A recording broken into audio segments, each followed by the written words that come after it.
মুসলিম ল্যান্ডে অমুসলিম সংখ্যালঘুদের অধিকার। আরবিটা বলবো না, শুধু বাংলা হাদিস যেটা বলি। দেশ মুসলিম, এখানে যদি সংখ্যালঘু অন্য ধর্মের হিন্দু থাকে, বৌদ্ধ থাকে, তাদের রাইটের ব্যাপারে দেখেন ইসলাম কতটা ভয়ঙ্কর হুঁশিয়ারি দিয়েছে। আল্লাহ রাসূল সাল্লাল্লাহু আলাইহি ওয়াসাল্লাম বলেন, হাদিসটা সহিহ, যে কেউ যদি কোনো সংখ্যালঘুর উপর অত্যাচার করে, তার উপর জুলুম করে, সে যেটার প্রাপ্য এটা থেকে যদি কেউ বঞ্চিত করে, তাহলে কিয়ামতের ময়দানে আমি রাসূল সাল্লাল্লাহু আলাইহি ওয়াসাল্লাম তার পক্ষে, ওই মুসলিমের বিপক্ষে বাদী হয়ে আল্লাহর কোর্টে দাঁড়াবো। সুবহানাল্লাহ পড়তে বললেন না? আপনি নামাজ পড়তে পড়তে কপালে দাগ ফেলাই দিয়েছেন, দাড়ি রাখতে রাখতে এত লম্বা জুব্বা, এরপরে হিন্দুদের বাড়ি দখল করতেছেন আর বলতেছেন আপনি বড় হাজী সাহেব। আল্লাহ রাসূল সাল্লাল্লাহু আলাইহি ওয়াসাল্লাম বলেন কিয়ামতের দিন আল্লাহ রাসূল ওই হিন্দুর পক্ষে থাকবে, আপনার বিপক্ষে। কথাটার ওজন খেয়াল করেন।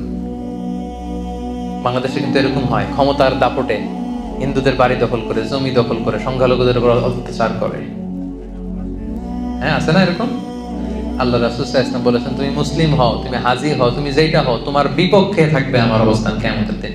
আচ্ছা, সোজা সাপটা একটা আনসার দেন। রাসূল সাল্লাল্লাহু আলাইহি ওয়াসাল্লাম যদি কারো বিপক্ষে বাদী হয়ে দাঁড়ায়, যার শাফাআত ছাড়া আমরা জান্নাতে ঢুকে কল্পনাই করতে পারি না, তিনি আমার বিপক্ষে, আল্লাহর সুপ্রিম কোর্টের ট্রাইব্যুনালে আমার বিপক্ষে, জান্নাতে যাওয়ার কোনো সুযোগ কি আমার সেদিন থাকবে? জন্য খবরদার। সংখ্যালঘুদের ব্যাপার দেখেন ইসলাম কত কঠিন হুঁশিয়ারি দিয়েছে। আমার হিন্দু ভাইরা, এই আলোচনা যদি কেউ আপনারা শুনেন, এটা যখন ইউটিউবে যাবে, রাসূল সাল্লাল্লাহু আলাইহি ওয়াসাল্লাম বলেছেন আপনাদের পক্ষে, সে 1400 বছর আগে আপনাদের পক্ষে, আপনাদের রাইটস এর জন্য, আপনাদের অধিকারের জন্য রাসূল সাল্লাল্লাহু আলাইহি ওয়াসাল্লাম লড়াই করেছেন। স্পষ্ট ঘোষণা। সংখ্যালঘুদেরকে আক্রমণ করলে, এদের উপর অত্যাচার করলে, জুলুম করলে, এদের প্রাপ্য অধিকার থেকে বঞ্চিত করলে, আমি নবী কিয়ামতের দিন সংখ্যালঘুর পক্ষে দাঁড়াবো, তার বিপক্ষে দাঁড়াবো। হাদিস নাম্বার 1। হাদিস নাম্বার 2, আল্লাহ রাসূল সাল্লাল্লাহু আলাইহি ওয়াসাল্লাম বলেন কেউ যদি কোনো সংখ্যালঘুকে অন্যায়ভাবে হত্যা করে, কি করে? মানে এটা আরো ভয়ঙ্কর, এটা সহিহ বুখারীর হাদিস, হাদিস নাম্বার 6914।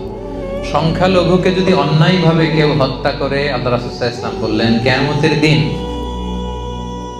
সে জান্নাতে তো যাবেই না, জান্নাতের ঘ্রাণও পাবে না। এজন্য খবরদার।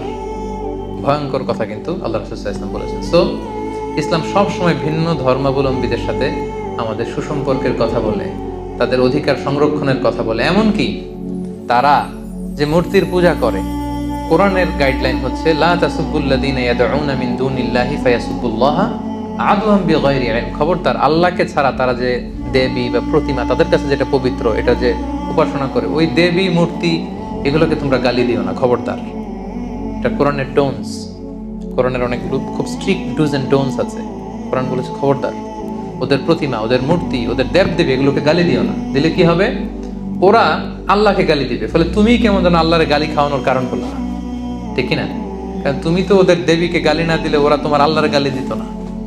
তার মানে অমুসলিমদের সাথে যদি আমরা খারাপ আচরণ করি, তাদের দেবদেবীকে যদি আমরা গালি দেই, তাহলে কেমন যেন আমরা নিজেরা ইসলামকে ছোট করলাম।